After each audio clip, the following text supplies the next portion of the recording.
So much. So previously we're talking about the messenger RNA. Okay, so the reason why we're interested in this molecule, which is the messenger RNA, is because this molecule carries genetic information. Okay,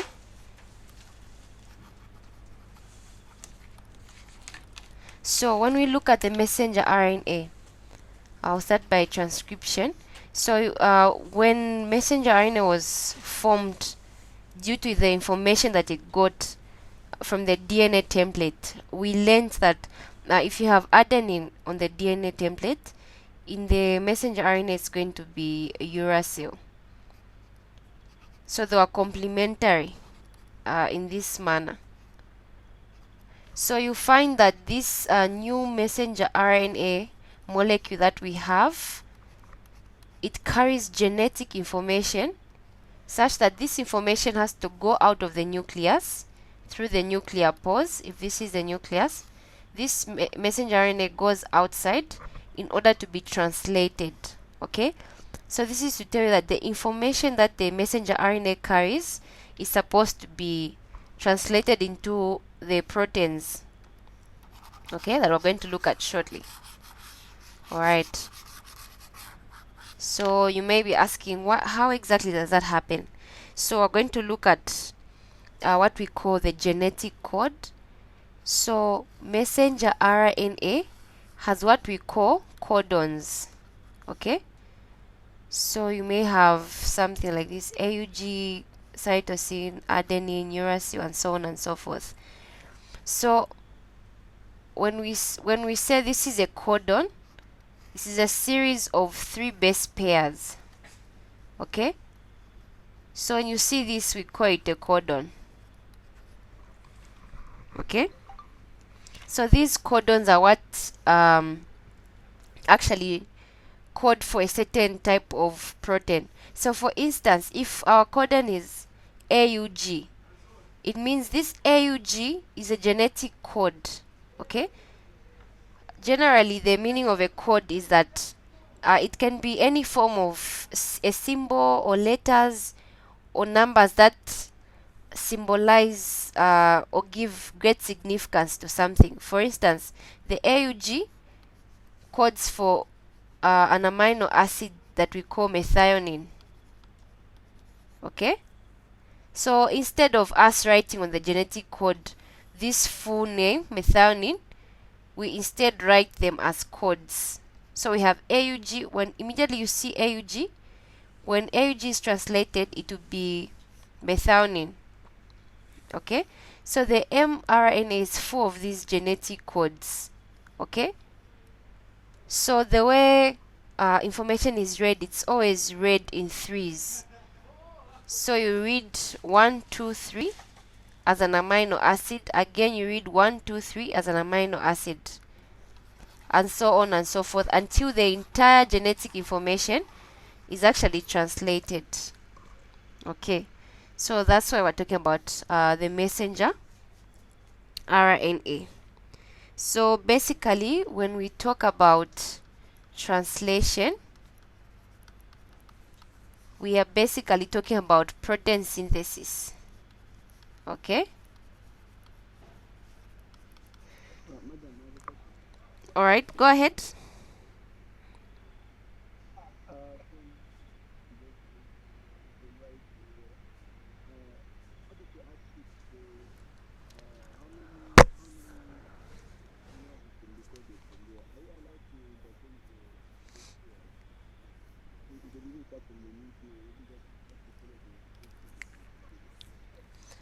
Okay, you've asked a very excellent question. So when you ask the way the genetic code is read, it has rules to it, which we are actually going to learn about in this lesson. So we are actually going to talk about the genetic code.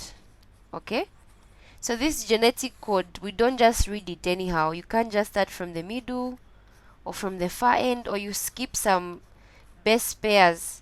No, you need to follow a certain number of rules for you to read the genetic code, which are very easy actually.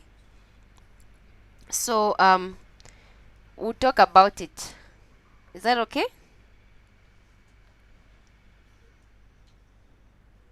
Hello? All right, thank you so much. I think we'll be talking about this shortly. All right, so having said that, so we look at translation as a process that we call protein synthesis, of which is a process by which proteins are synthesized from amino acids using the genetic code. Okay, so I need you to follow me very clearly. So during the process, we have this messenger RNA. Now, messenger RNA can't translate itself. It needs what we call the ribosomes. Okay, it also needs the tRNA in order for this to work.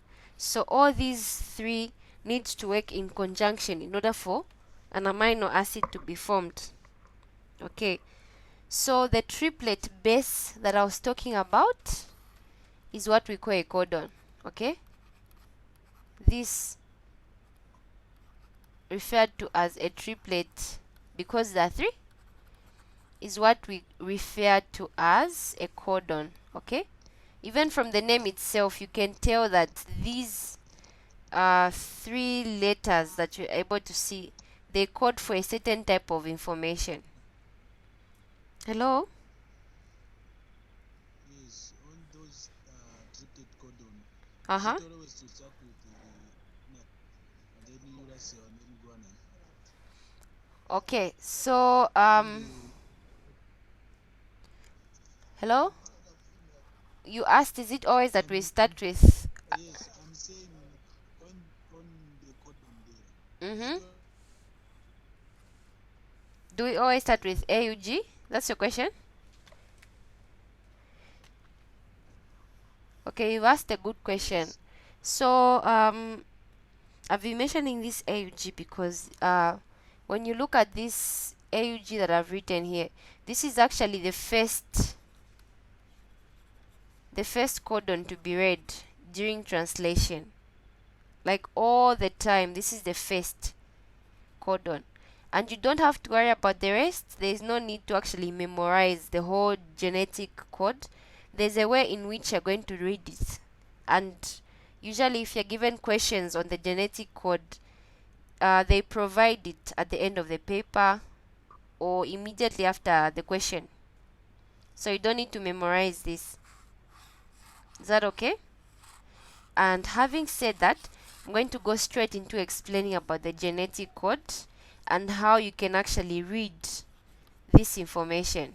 Okay, just by looking at a certain base pair and comparing it to the genetic code, you'll be able to see what type of amino acid that this base pair is coding for. Is it serine? Is it tryptophan? Is it methionine? And so on and so forth. So we're going to look at the genetic code. So the genetic code is a whole sequence. Okay, so it's a whole sequence of nucleotides on the mRNA, which is derived from DNA. Okay, so like we said, that DNA is the mastermind, or rather it is like the brain of the entire cell. So DNA is where we're getting the information. Now this genetic code, okay, it is the whole sequence of nucleotides on the mRNA which has been derived from DNA. Okay, so having said that, when you look, if this is your messenger RNA, all these bases that you're able to find on the messenger RNA, we refer to these as the genetic code. Okay, so this is the information that has been gotten from the DNA molecule. Okay, now we have certain characteristics that govern the genetic code. Okay, so these characteristics of the genetic code is one, it has codons in which the nucleotides of mRNA are arranged in a linear sequence. Okay, so 1, it has codons. Okay, so when they say the mRNA is arranged in a linear sequence, it means the mRNA is arranged in a straight line and the bases are read 3 at a time.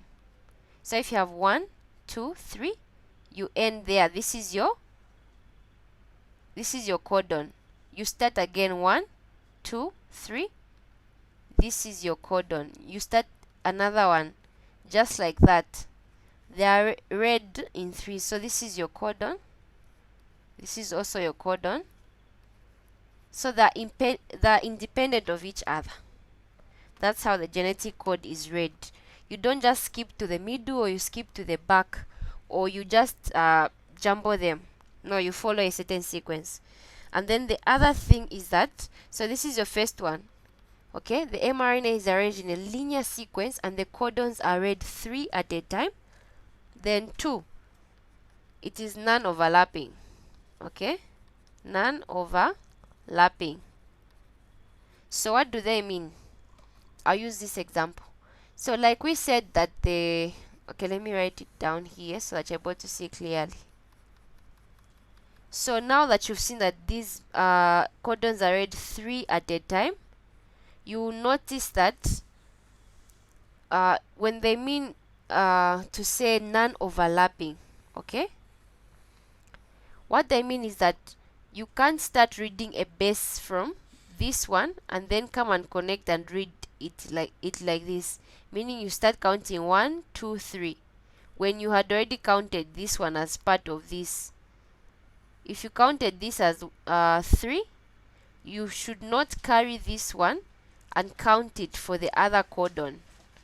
No, you start from a different codon and count 1 up to 3. So if you have another one, you've counted 1 up to 3, you should not count the last one that you find here together with these two and count them as a codon. Is that clear? So they shouldn't overlap. By overlapping, I mean the codons shouldn't have something in common. They shouldn't share. Like when you have intersection sets, these two sets are actually overlapping, okay, because they are sharing something in common. But the genetic code is not like that. They do not share any base, okay, they are independent of each other. So if you have one genetic code here, you also have another one. They should have nothing in common. Is that clear?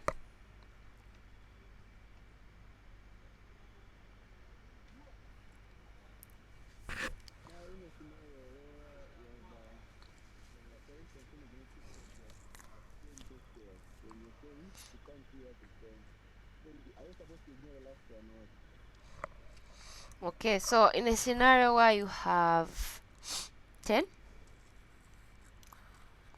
so 10, we'll know that we'll have probably 3 sets, right? Because we would have counted 9. So this is 6, 7, 8, 9, and 1 to spare. Okay, so in this case, even when you have 1 left, okay, actually, let me take you back to transcription. You learned about post-transcription modification, right? So what these SNRPs do, okay, these are molecules that actually perform excision, where they remove DNA bases that do not code for any type of information. Okay, so these SNRPs remove what we call exons. Okay, those exons are the ones that don't code for information. So by the end of the day, you find that the messenger RNA will be formed in such a way that it will only carry information which codes for a protein. Okay, or which is there for termination. Are we clear?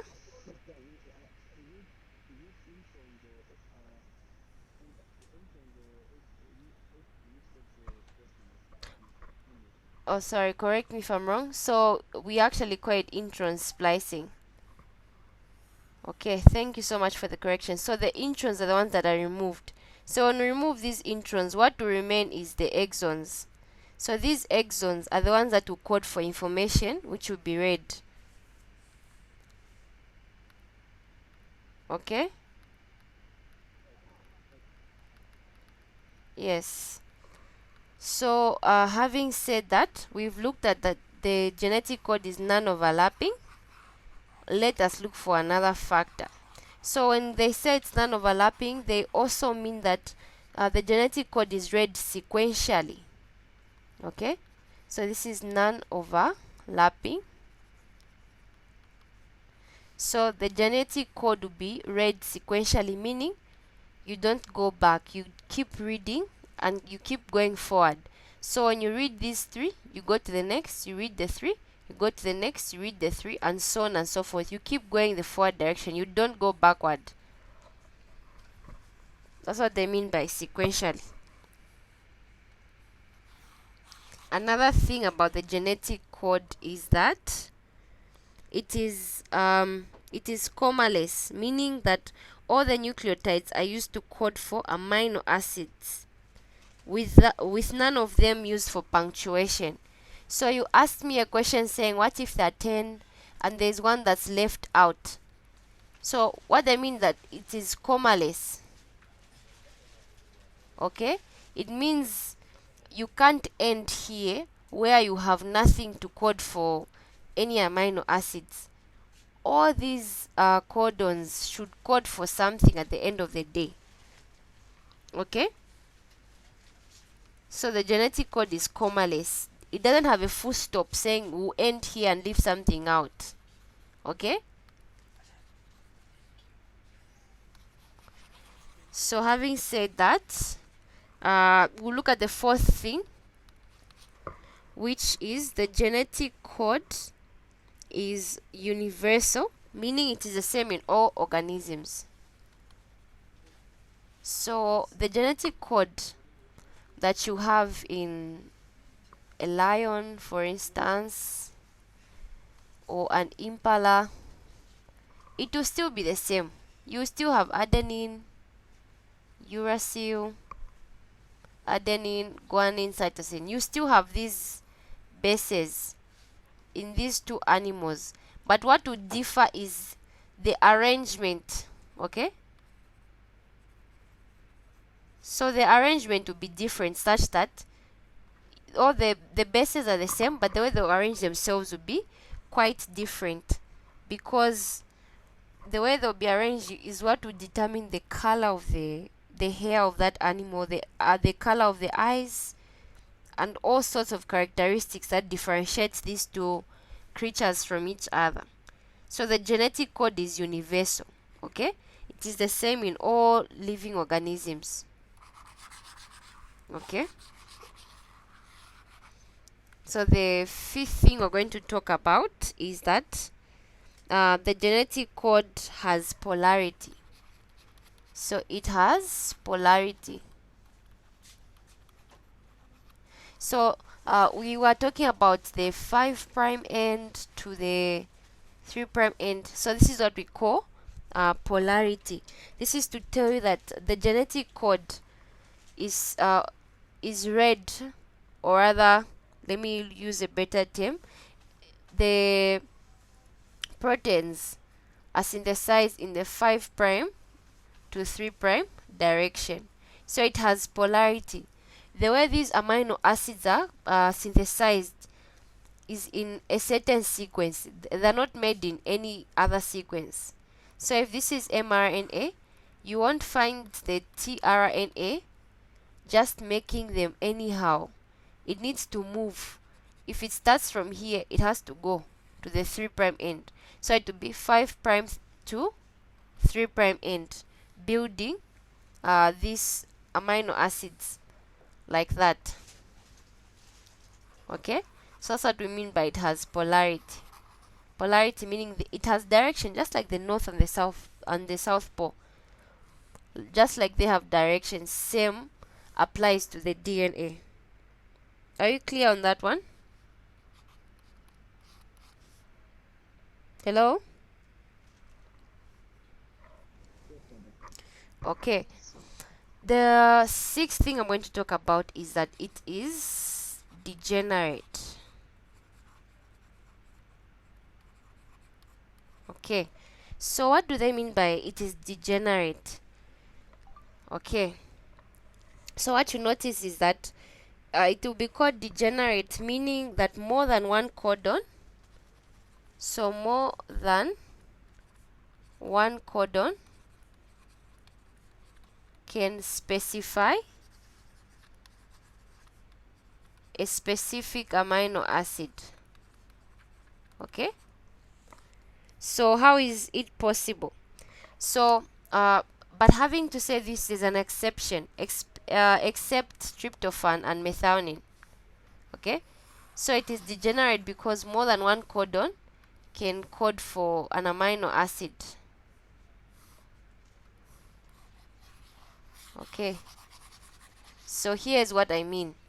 So what you can have is that you can have UAG, UAA, and UGA.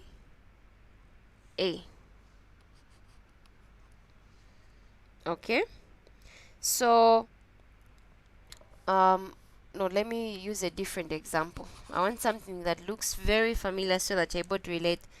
Okay, so you can have UUC or UUG or UUU or UUA. So have you noticed that the first two bases are equal, right? But the last base that you can see here, they're all different. So what this is to tell you that all these 4 codons can specify for for the same amino acid. Okay, but let me split them. So this UUC and UUG, they can specify for an amino acid. Okay, and then okay, these are just abbreviations, and then the other one can be leucine. So this is an amino acid, the UUU and the UUA. So this is to tell that more than one codon. So these 2 codons are specifying for the same amino acid. Okay, so this is to tell you that the first 2 bases are equal, but the last bases are different. Okay, hence this is it's degenerate because more than one codon can code for the same amino acid that you can see here. Okay, so because of this factor, what you notice is that even when the DNA is mutated, for instance, if the last codon is affected, if this uracil is the one that's affected, it will not really affect this DNA in a very serious way because these 2 bases will be kept constant. Hence, the change will not be as drastic as it is supposed to be. Okay, so when the DNA is exposed to certain radiations or chemicals or certain drugs and mutation occurs, because of this degenerate theory, you find that the DNA will not be so much affected. Okay, are we clear on this one?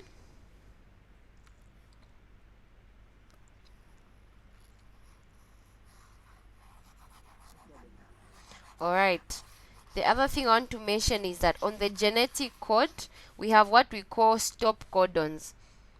Okay, these you need to know them at your fingertips. So these stop codons, they signal that translation has stopped. Okay,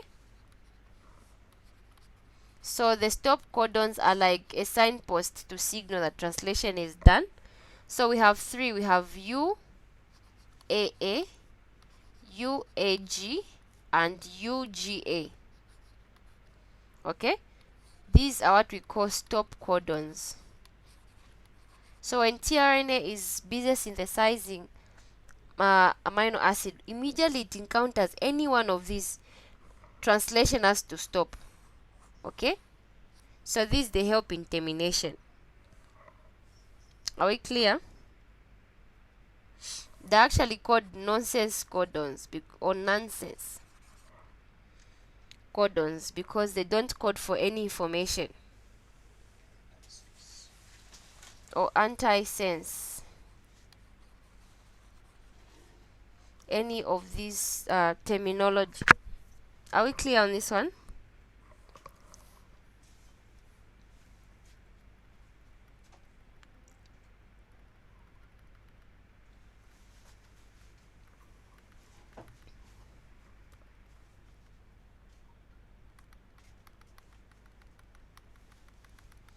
All right.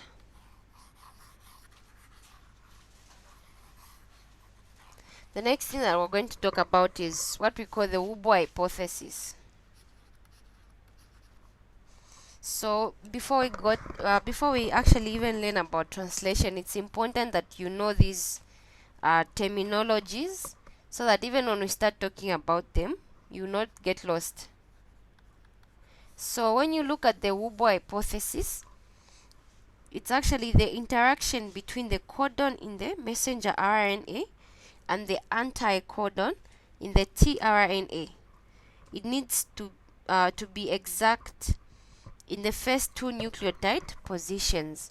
So we have this tRNA molecule and the mRNA.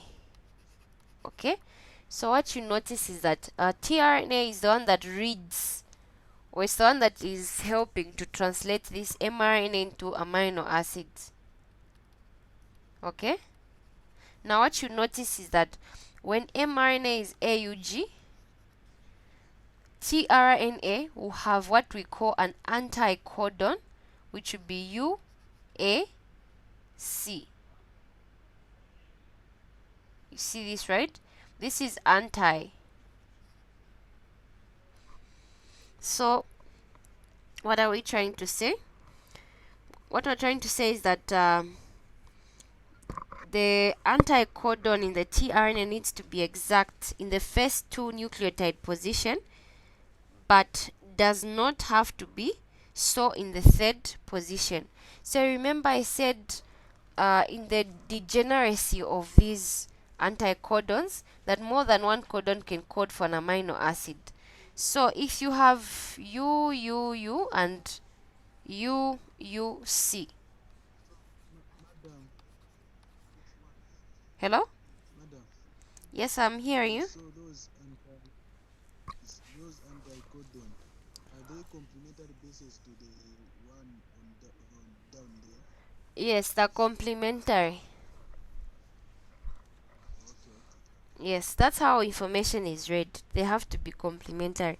Now what I'm trying to say is that the anticodon on tRNA and mRNA, they just need to interact in such a way that the first two codons are not interrupted with, but the third position can differ. So what I'm trying to say is that if this is UUC, meaning the anticodon is going to be AA, then depending on which one you are reading, it can be AAA or AAG. So what we're trying to say is that the first two positions should not differ, but the third one, it can be degenerate like we said.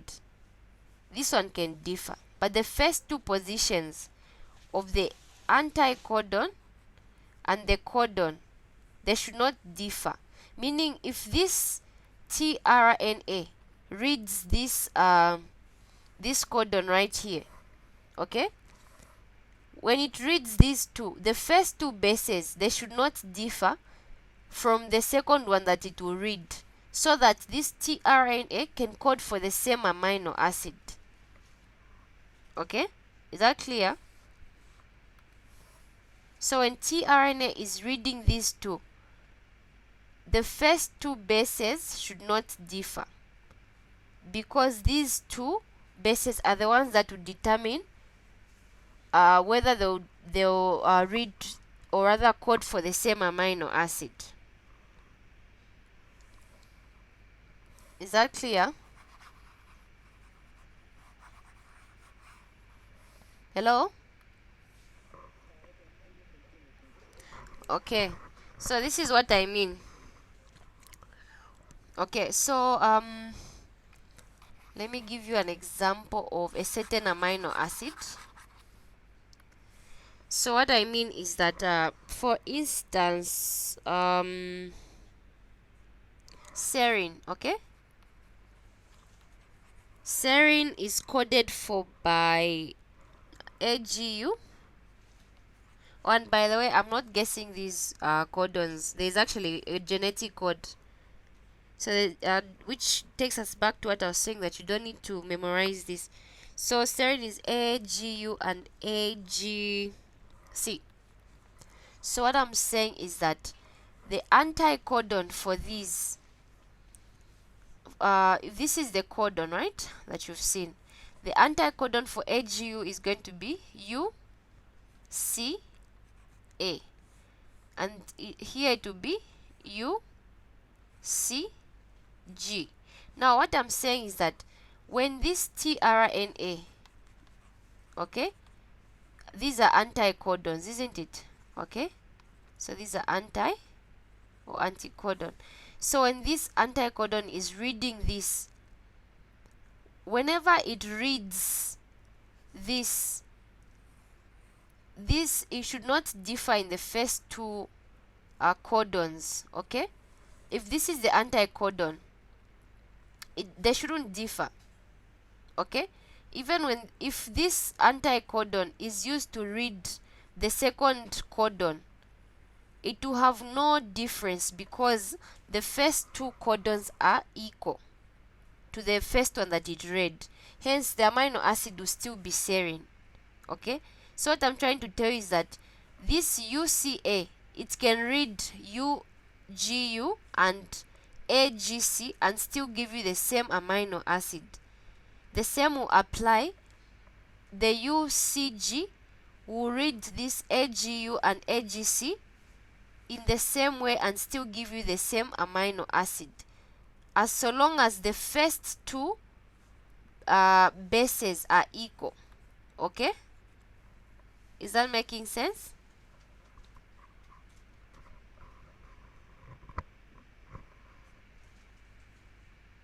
Hello?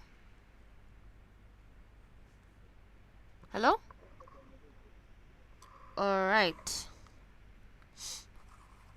Okay, so this is what we mean by the Wubo hypothesis. So this is to tell you that the first two bases are the same. The only one which differs is the one in the third position.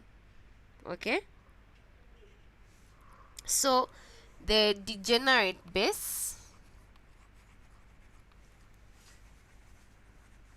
so the degenerate base is the third base. Okay, so this third base is the one which is referred to be in the Wubo position. Okay,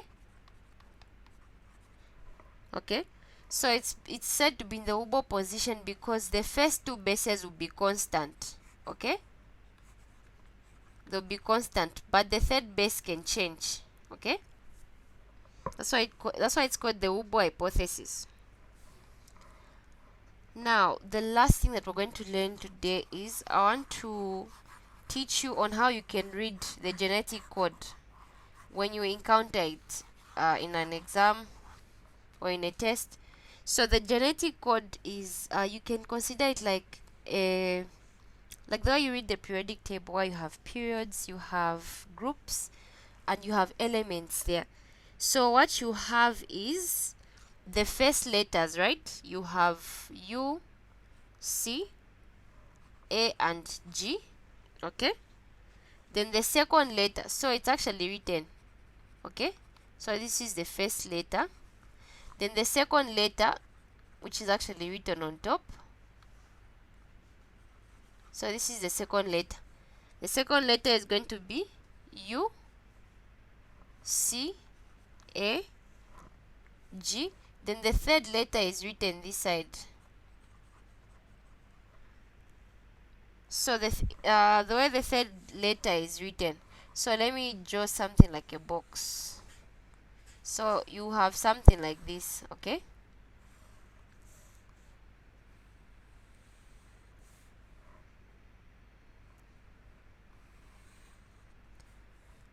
So it will appear something like this. So those in the U will be there, those in the C, A, and G. So what you notice is that we said a codon has 3 bases, right? So we're going to pair this, okay? So here you have U, C, A, G, okay? So these will be paired. So you can have U, a combination, the first letter coinciding with the second letter, which is here. So we have the first letter meeting with the second letter and with the third letter here that you're able to see, okay? So it will be U, U, U, okay? Again, you can have U, U, and this letter that's here, right? The C. So U, U, C. You can also have U, U, and the other one A, just like that. You'll be pairing. So the same will apply for this. Will be C, U, U, or C, U, A, or C, U, C, or C, U, G. So that's how they'll be paired, okay? So you start with the first letter. You follow the column down there. That will be a second letter. Then the third letter has to come on the far right. Is that clear?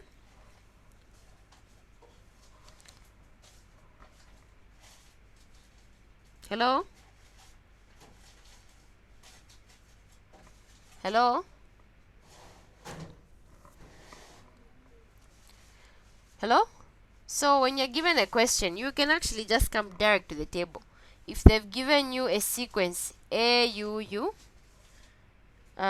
G, U, C, and G, A, U, they'll just tell you, write the proteins that code for this. So what you do is that you know that a codon is read in 3s. So you pair them. You get this alone, you get this alone, and you also get this alone. And then you come to your genetic code. You check. The one which coincides with it, that's a protein. So you come and check which one is coinciding for AUU. You check on the genetic code. You find that it's isoleucine. So meaning you write it on a paper somewhere. Okay? You see, you check again for GUC, like U length. You go to G, you go to U, and then C. You find that this is coding for valine. You go to GAU just like that. Then you check on your options. Since you're given 1, 2, 3, 4, 5, and 6, which is I don't know.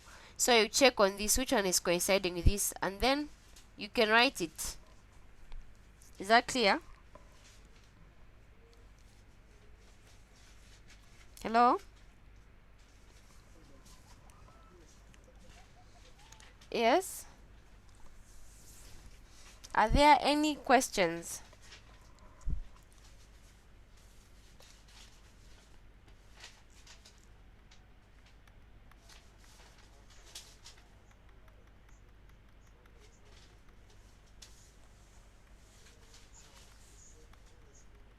Hello? Do you have any questions? Okay. So since it's clear,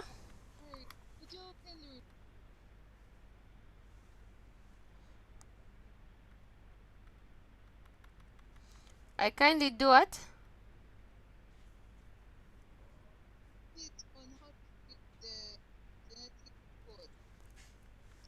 Okay. So what I was saying is that you have a table where you have the first letter, then the second letter, Okay, you're following. The second letter is on top. Then you also have the third letter at the side. Okay, so if this is your table, okay, so what you have is that when you're writing the genetic code or when you're reading it, you follow it like the multiplication table. When you want to multiply, maybe if this is 2, you have 2, then what they'll meet, that will be your answer, isn't it? So if this is 2 and this is 2, you find that 4 is going to be here. That's how we used to use the multiplication table, isn't it? So now here what you notice is that, okay, so what you notice is that you have another letter, the second letter and the third letter. Okay, for instance, if this is you, where they're coinciding, where they're meeting, that would be your final codon. So you, this would be a codon. Okay, you read it like that, and then the table comes with the names. You don't have to guess. So I don't know if I've sent you the notes, but there is a genetic code there with codes and individual names.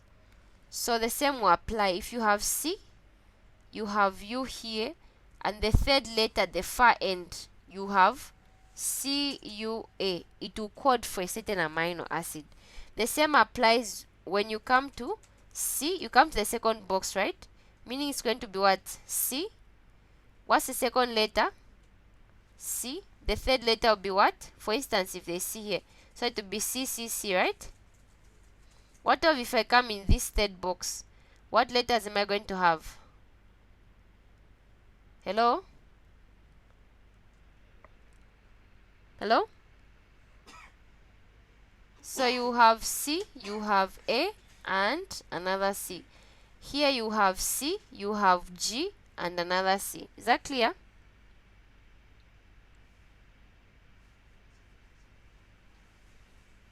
Hello?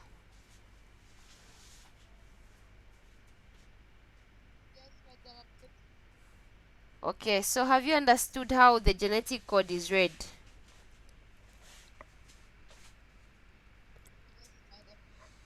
Alright, you're welcome. Are there any other questions?